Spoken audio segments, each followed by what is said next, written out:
In 2012, Dapo Bankole left Nigeria for Canada with his wife and 2 kids. Back home, he had over 10 years of IT experience. He had led teams across Nigeria, Ghana, and Benin.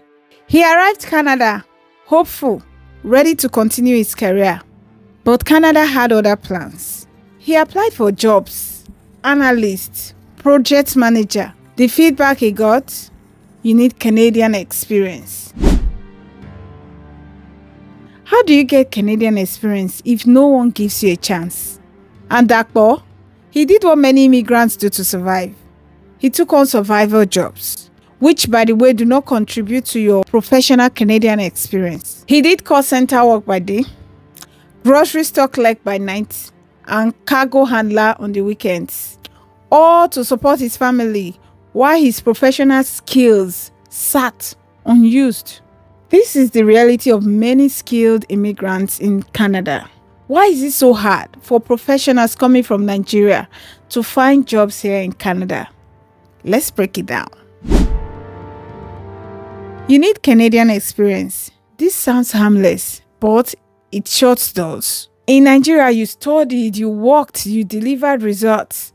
But here, none of all that matters. All that matters is, do you have Canadian experience?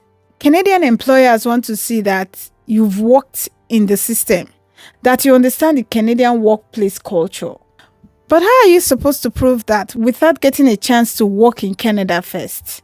Dapo's qualifications weren't invalid. They were just unfamiliar. So he had to tweak his resume so the Nigerian experiences are not amplified. Not because he was ashamed of his work, but because the system did not recognize it. This isn't just Dapo's story.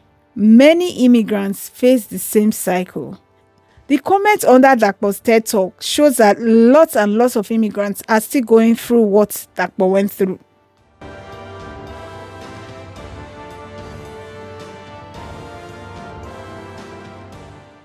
Overqualified but underemployed, struggling to make ends meet. It's a systemic issue that needs addressing.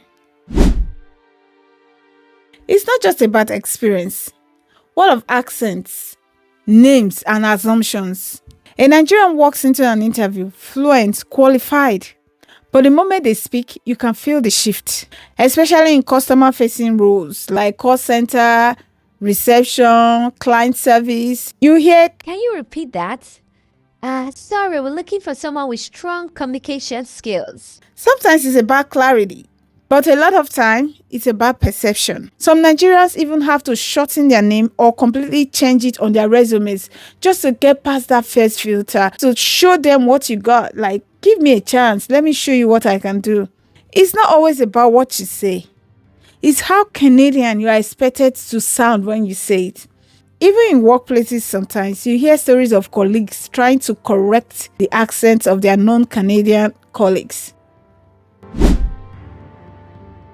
To survive, people have to adjust not just their expectations, but also their identities. You see people with master's degrees taking on warehouse jobs. Some rework their resumes to remove senior roles just to avoid being too qualified. Others volunteer or take unpaid internships. Some even go back to school just to level up and tick all the boxes. Dapo, he worked 3 jobs and tweaked his resume just to get callbacks from recruiters. It's not fair, but that's what people do to survive. Now here's the part people don't talk about enough. What is actually helping? Let's start with something Dapo himself said helped turn things around for him. Mentorship. Sometimes all it takes is someone who's already walked the path, showing you how the system really works. Mentors may not be able to give you a job, but they can give you feedback, directions, and real-life connections. So don't sleep on mentorship. Whether it's through a local org, your community, or a formal program, it matters. I've linked some free mentorship programs in the descriptions for different provinces, so check that out. In Canada, networking isn't optional for professionals. It is a strategy, because your next employer might just be one connection away. So you need to build your network. Next is credential evaluation. If you came through express entry, you likely already did WES or ICAS. But here's the thing. Most people never mention that on their resume.